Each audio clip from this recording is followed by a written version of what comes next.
Hello, and welcome to Talking Toddlers, where I share more than just tips and tricks on how to reduce tantrums or build your toddler's vocabulary. We're going to cover all of that, I assure you. But here, our goal is to develop clarity, because in this modern world, it's truly overwhelming, especially during these past 2 years. This podcast is about empowering moms to know the difference between fact and fiction, to never give up, to tap into everyday activities so your child stays on track. He's not falling behind, he's thriving through your guidance. We know that true learning starts at home, and Talking Toddlers, this podcast helps you develop that with clarity, confidence, and clear communication. So let's get started.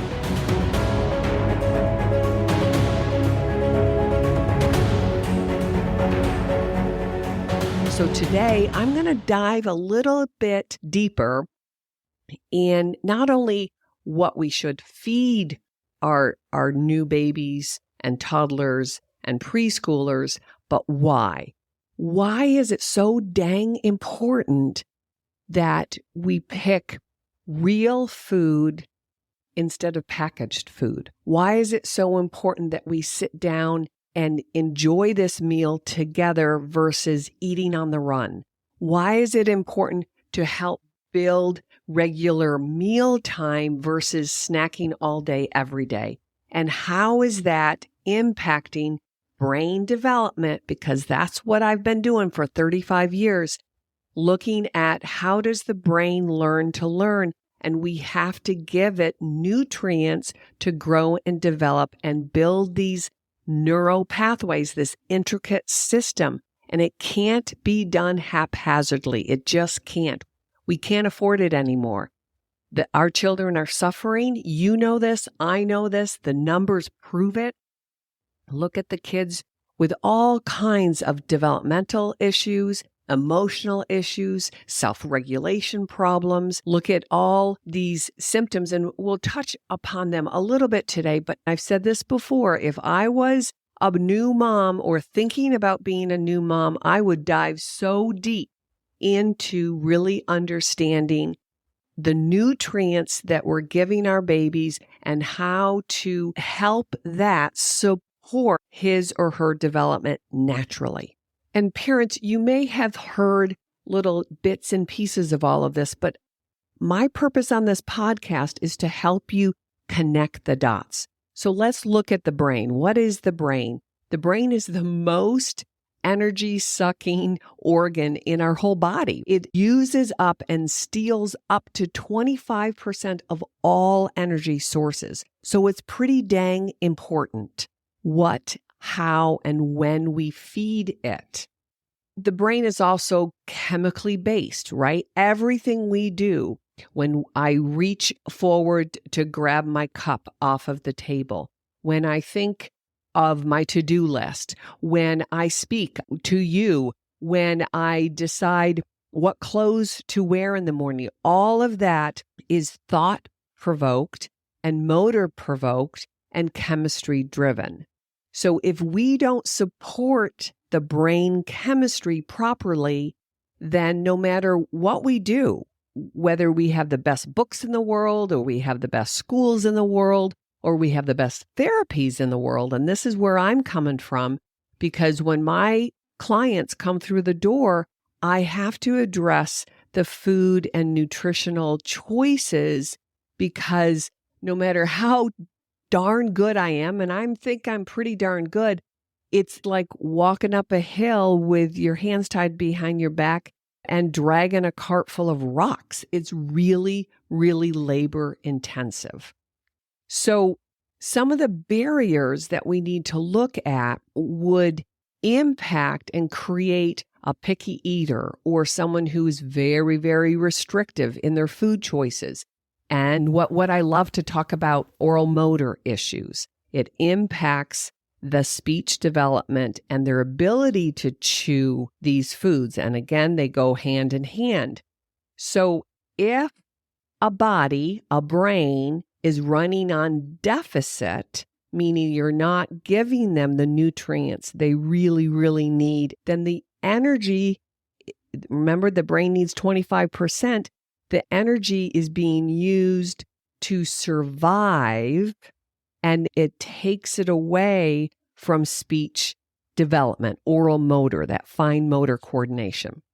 What that means is when a child has limited resources, right? Their nutritional intake is limited or restricted or inconsistent. And then their natural bugs come along, they get a little cold, they get a little stuffy or some kind of infection. All of the energy is that they have, the limited resources, is being used up to fight this bug, this chronic recycling bug. And then speech and development, emotional, cognitive, motor, take back seat. And what I have seen in my practice over and over again, the kids could look relatively typical or healthy or natural, and maybe they just have a quote unquote, a speech delay, right? They're the late talkers. But they also have other issues like sleep problem, frequent meltdowns, poor play skills, chronic drooling, food issues, and they're not speaking. So these are all connected. I've been trying to help parents understand it's all connected.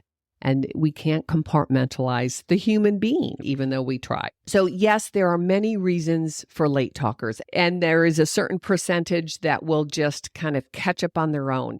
The problem is I don't have any test or magic wand or a brain scanner even at this point to differentiate who will catch up on their own and who won't.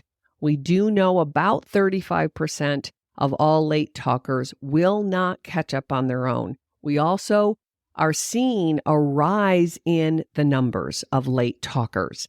And again, I think these last 2 years have thrown many new variables into this equation called early childhood. So we're seeing more kids with delayed speech, language, and social, emotional, cognitive development. That, again, is another episode. Today, I want to zone in on these biological obstacles that could get in the way. And they usually come from the food or the nutrition that we're trying to use for energy and growth and repair and development. Here's an example of how things have changed over my years of practice. When we first started, we used to always talk to parents about, has your child had any middle ear infections? And it used to be pretty rare, and that's why we would see high correlations between kids who had recurrent middle ear, which would be 2 or 3 a month or more, and that was pretty rare. But now we no longer say, have they had an ear infection? We start with how many ear infections have they had? We just assume that all kids get ear infections, and they don't. It is not natural. 50 years ago, it was still pretty rare. And it's not only the infection part, but I continually try to educate parents that the fluid, the thickness, the mucus can be stuck in their middle ear. And that's another kind of science project of how that happens. But it could be 10 to 12 weeks before the infection hits, and then 10 to 12 weeks after the infection is cleared with an antibiotic or perhaps naturally. And that's another discussion about the pros and cons of overusing antibiotics. But there have been some really good studies looking how foods can create illnesses. And I know on the internet we have a wealth of information with pros and cons and arguments and this and that. But there was this interesting study done about 20 years ago looking at the history with middle ear infections.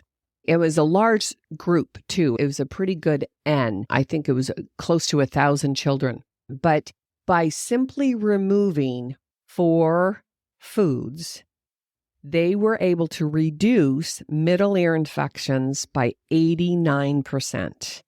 And those 4 foods were dairy, cow's milk, soy, wheat, and eggs. And these are non-allergic reactions. And so what that means is that there are just subtle differences in our bodies. There's sensitivities to these foods chemically at the chemical level that produce illnesses, chronic sinus infections, chronic ear infections, upper respiratory infections.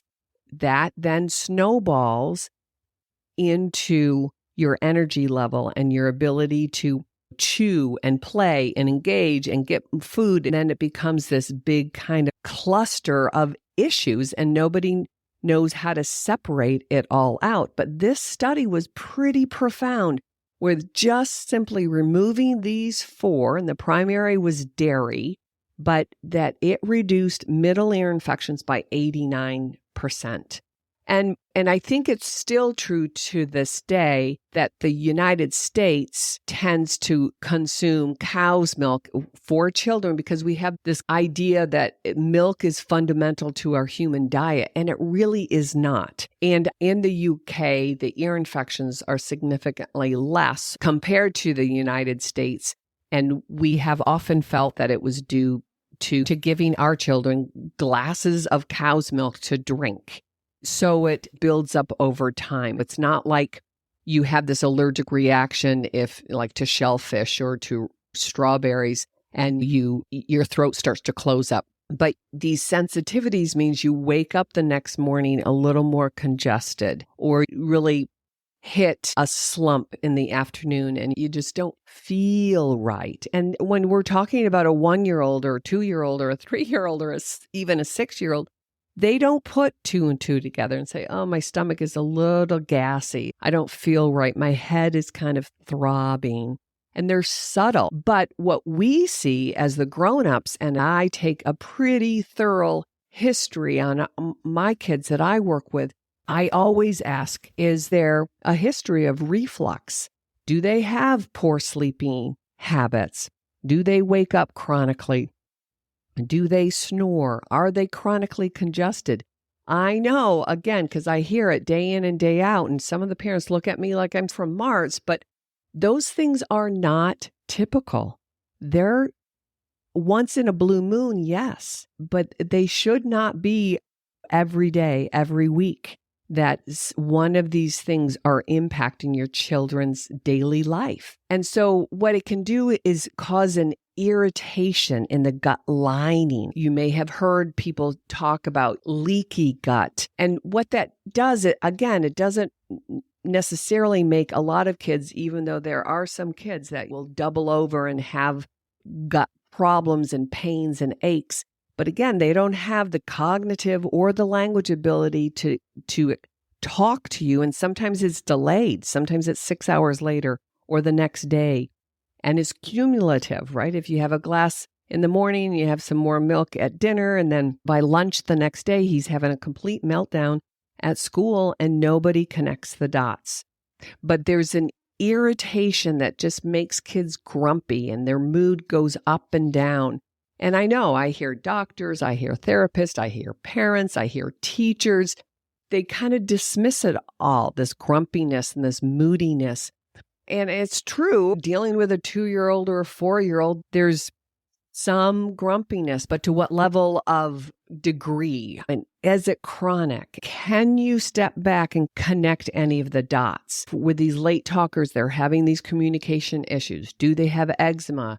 I talk about their poop a lot. Is it diarrhea? Is it soft? Is it hard? I can't tell you how many kids really have chronic constipation. And again, that is not typical or normal or healthy or expected, even though our society says, oh yeah, a little constipated. Yeah, he has little bathroom issues, this and that. We want regulation. And then we look at sleep too. All of these fit together. I'm here trying to help parents connect the dots. And they'll say, that's part of his personality. He's grumpy or he's moody or she's this or that.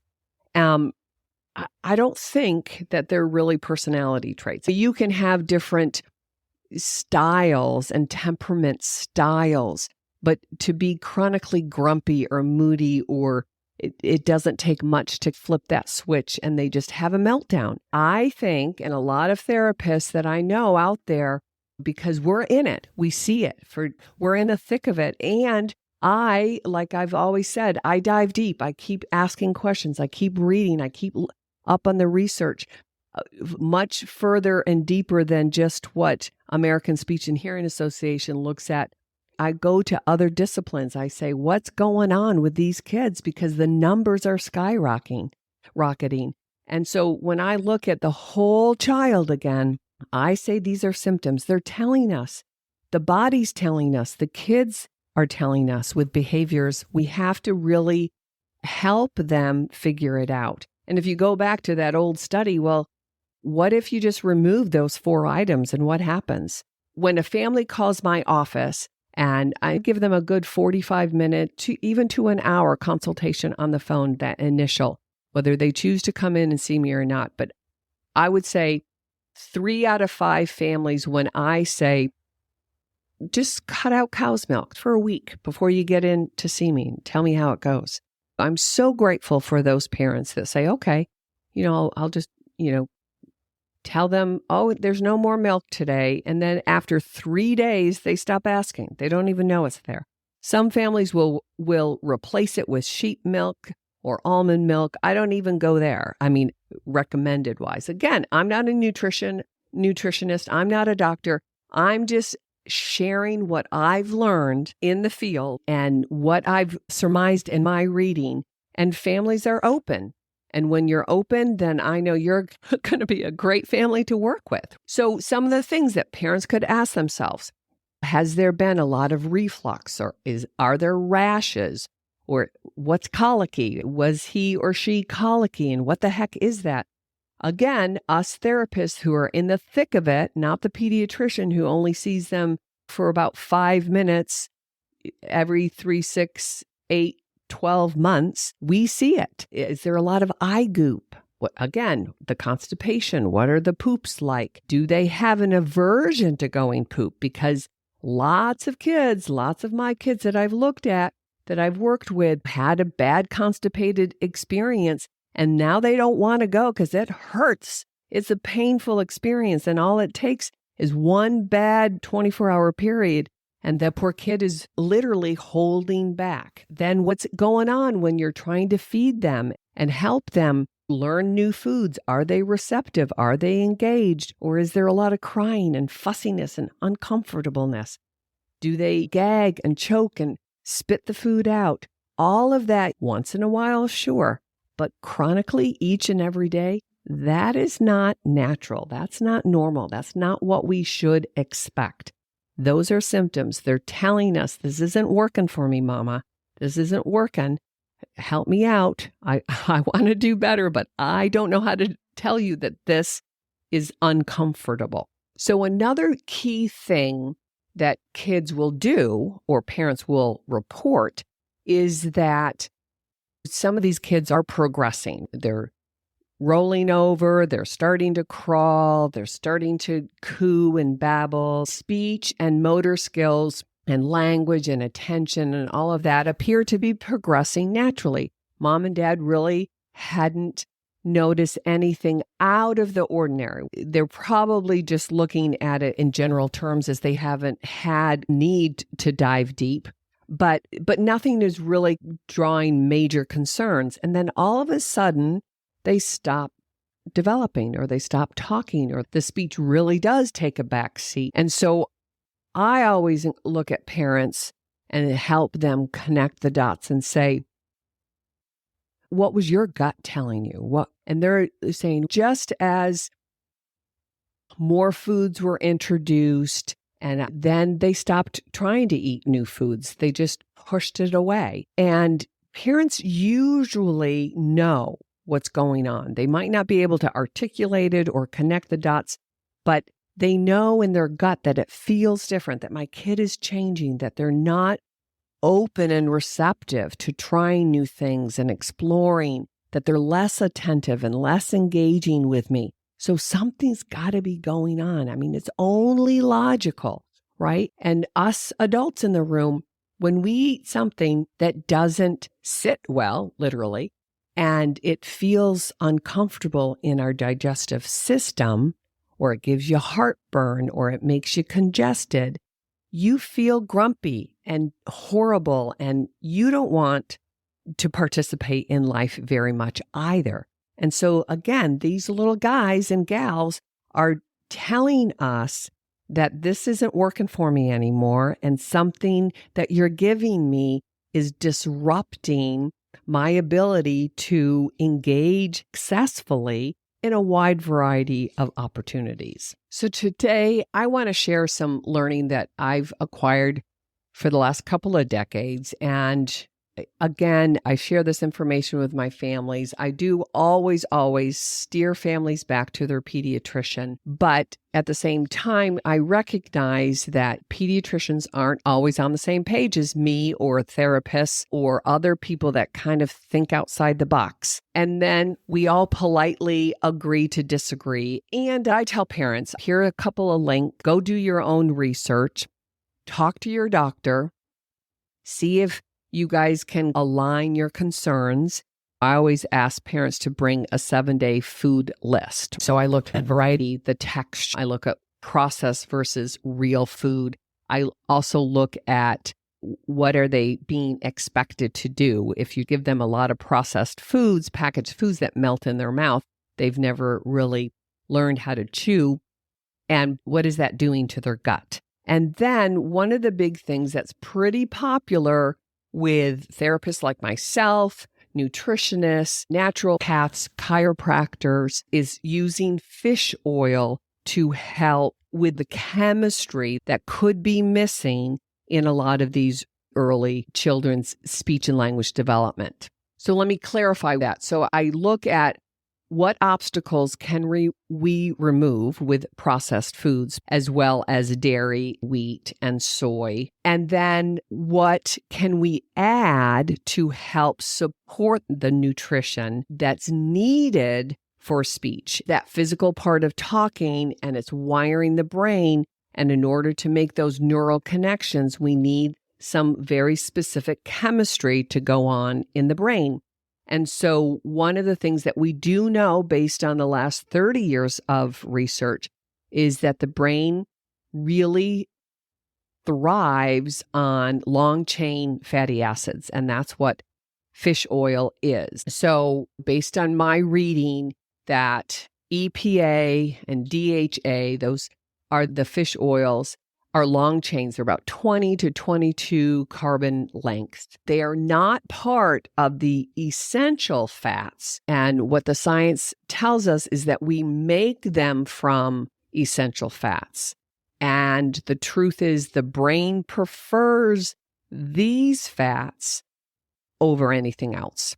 I heard a nutritionist explain it this way, and actually in her book called Cure Your Child with Food. Her name is Kelly Dorfman, and I'll have that link below. And I've talked about her before. I've followed her for a couple of decades, at least 20 years, but she's pretty remarkable with helping late talkers, apraxia or dyspraxia. And what that means is when a child has coordinated muscle problems in the mouth, we call it dyspraxia, but that's just a clinical term. A lot of motor planning problems, and it could be gross motor planning problems as well as fine motor in the mouth. Kelly Dorfman's work has really helped thousands of patients, but also helped us practitioners understand what's the missing piece. Like I said in the beginning here, I can be the best therapist in the world, but if the structure, the chemistry, the things that are going on inside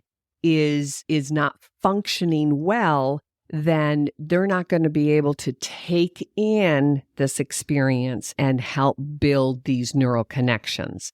So how Kelly Dorfman once explained it in a conference was you can look at these long chain fatty acids as the bricks that we need to build a wall, like a structural wall, your home, versus the sand to make the bricks. So we could say, oh, we could take some walnuts, we could eat walnuts, but that's the sand to make the bricks. What our brain would have to do is convert those fats out of the walnut and then make the bricks. So since the brain is about 60 to 70% fat, then the type of fat we feed it or allow it to absorb really does matter. But we know enough through the research that in the last decade, the prenatal vitamins that moms are strongly encouraged to take included or started to include DHA, because the studies look at the moms who have taken enough DHA during pregnancy, the kids had much, much, much better outcomes at age 4 when it speech and articulation, language, attention, and social connection. So that's fascinating. And again, the science and the researcher and the food industries and the vitamin people and the doctors, they do these things subtly and there's no big fanfare. You as the mom and dad have to go digging deep for yourself. Again, part of my reason for this whole podcast is to help you all connect the dots, clear some of this clutter, because there's a wealth of information out there and it's not always consistent, right? And I often say that's what science is all about. That's what research is all about. That's why I've always loved this field, because it does hopefully keep pushing us forward. And what we did 20 years ago, we know more now. And so we could do it better.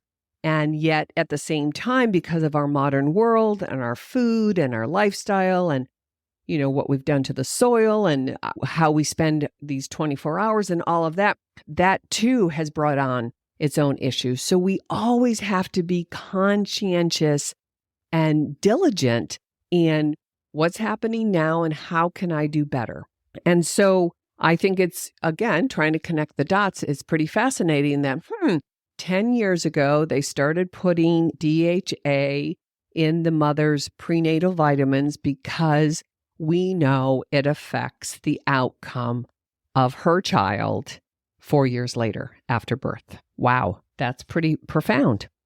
So at this time, it might be interesting at least to lightly touch upon this whole discussion or argument or push-pull about neurodiversity. And like I just said 2 minutes ago, science should continually be asked and challenged. And we should always strive to be learning and doing better and adjusting the way that we help our children grow and learn naturally, and then also how we treat or provide intervention systems. And so someone could argue that, well, what about neurodiversity? You have these wide variety of skills. And what we as therapists often look at, or at least some of us, is that, yes, there is a range of how the brain processes information and their style of interests and how they engage in this world. But when I'm talking about some of these children, they have these secondary symptoms that are telling us that the brain is on fire or inflamed or not getting the nutrients it needs to do the best that he or she can do. So yes, there are some biological quote unquote differences or diversities, but there's also a lot of nutritional issues that are true obstacles that impede or stop or compromise the healthy growth. So we're not talking about personality differences. We're really talking about the health and well-being of our children. That's how I like to look at it. And with that, we need a lot of nutrients, minerals, and vitamins that convert the essential amino acids and be able to use and help build these structural walls right? In the what we call neuroplasticity, right? How we build these neural pathways so kids can acquire language, of course, which then allows for thinking and reasoning and all of that, but also motor skills and visual processing and integration of all of these parts. So let me just touch and share another study that was done it was animals, but that they gave rats 3 to 4 months of fish oil.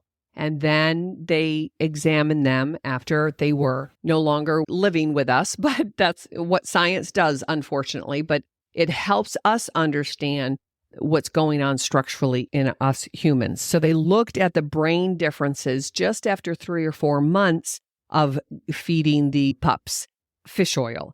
And there was a visible difference in the structures at the cellular level. And that's key in helping us understand what nutrients or vitamins or minerals are missing, or what obstacles are impacting our natural resources. So as a therapist, I'm always looking at how can we put all of these pieces together? And we want to close these gaps as quickly as possible.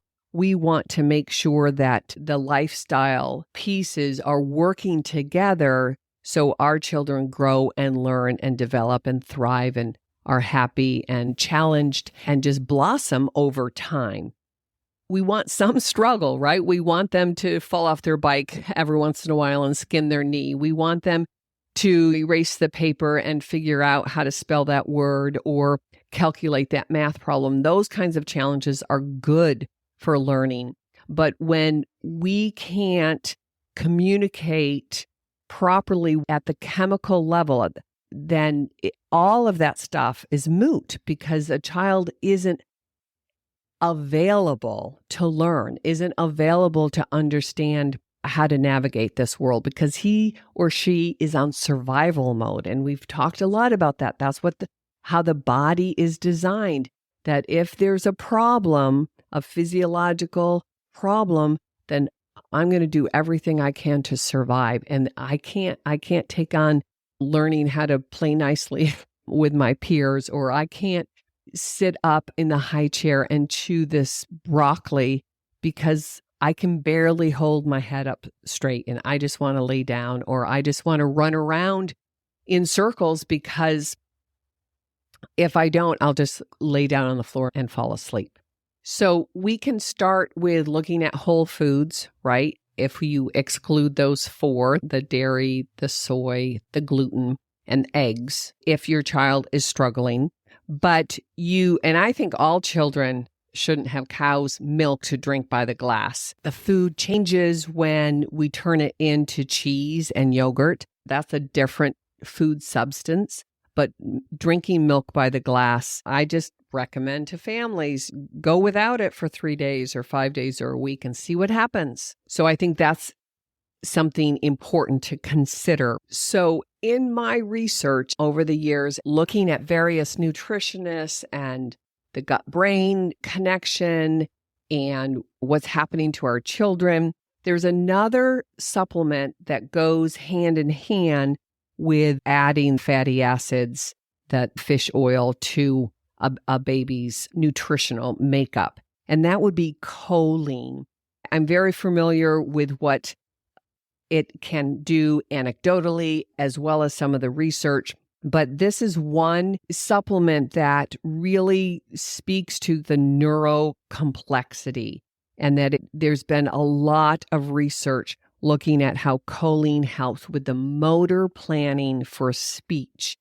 And so, again, I think any kid who is struggling or delayed in speech and language, or if you think they're starting to become a picky eater and it's really hard and they're only choosing foods that don't require a lot of chewing or mastication, or they're just not interested, then again, talk to your doctor, do your own research, but giving them fish oil and a little choline can't be harmful. I think sometimes we can have a lot of general practitioners, general teachers, general doctors that kind of take this sweeping generalization, no pun intended, I guess, just give a label. where I try to tease things apart. I don't look so much on the label as I do what are the symptoms trying to tell me. And if we start to play around with your world, always start with diet. I at least question the parents and I refer them out to a couple of nutritionists, a chiropractor who does some muscle testing, who helps me tease apart. And most parents are very receptive, especially when they see their kids struggling, to say, okay, I'll remove milk and wheat for a while and see what happens. And it's quite amazing. And even if we can close that gap 10% or 20%, it's progress. And then they're much more receptive and available to life, including speech and language therapy and school or play dates or just being part of the family in a happy, healthy way. I know that it's a different perspective beyond classic speech and language development and how do we help our kids. But I don't think I, as a therapist, would be honest in working with any of my families if I don't look at the food intake, see what is happening inside the human being, because not only is food medicine, but food is our energy source. And if our body can't break it down, or if we're having difficulty absorbing the nutrients that it is trying to digest and use, then those are obstacles that we have to investigate. And I really feel all the numbers increasing from symptoms of eczema and allergies and food sensitivities to more the severe autism and dyslexia and ADHD and sensory processing issues and speech and language, which is often the thread that connects all of these. But I really, really think parents to be, new parents maybe looking at your older child and now you have a younger one and you're trying to connect the dots and saying, okay, what can I do differently? It's so important that we don't just accept these as new normals, that we don't just say kids are grumpy, that we don't just say, oh yeah, it's another cold. He always has a snotty nose, blah, blah, blah. Oh, he didn't sleep well. He's learning. Oh, his potty training, he's having issues with that. And yet it's all these symptoms in daily life, in growing up. Yes, you're going to have an off day. Yes, you're going to have a cold once in a while, but that's once in a while. And like I said earlier, that if your nutrient system, your energy source is depleted or not up to full speed, then when you do catch that occasional cold, it's hard to fight. And everything's going to go into helping this immune system fight off this typical virus, and everything else is going to go out the window. So speech, attention, language processing, potty training, social engagement, sleep regulation, all of these things, because what I say over and over again, the body wants to survive another day. And if I have to take the little bit of energy and resources that I have to fight this virus, then I can't grow and learn and develop relationships. That's going to take a back seat, and it's going to be hard. So on that note, I want to thank you once again for really listening to some intricate stuff. If you just step back and look at your life, your family, your child, listen to your gut, listen to your heart, your soul, that inner voice. I think, the spirit talks through us when we're really, really quiet. Look at their behaviors, take a list, look at the food, look at the challenges that you're having, talk to your doctor, talk with your friends and family. You're going to get a wide variety, but just be a detective, collect information. Don't be afraid to reach out and challenge the new normal, because I think, again, our kids are struggling, and it's up to us to help them be the best, healthiest version of themselves, to find happiness, to be eager to learn and engaged. So thanks again for spending time with me. I think it gives you at least the background information to dig a little deeper, to ask some questions, or maybe to prevent. As you're sitting there with your brand new baby, you say, okay, what can I do over this next 12 months and 24 months and beyond? God bless. I look forward to seeing you next week. Okay, take care. Bye-bye.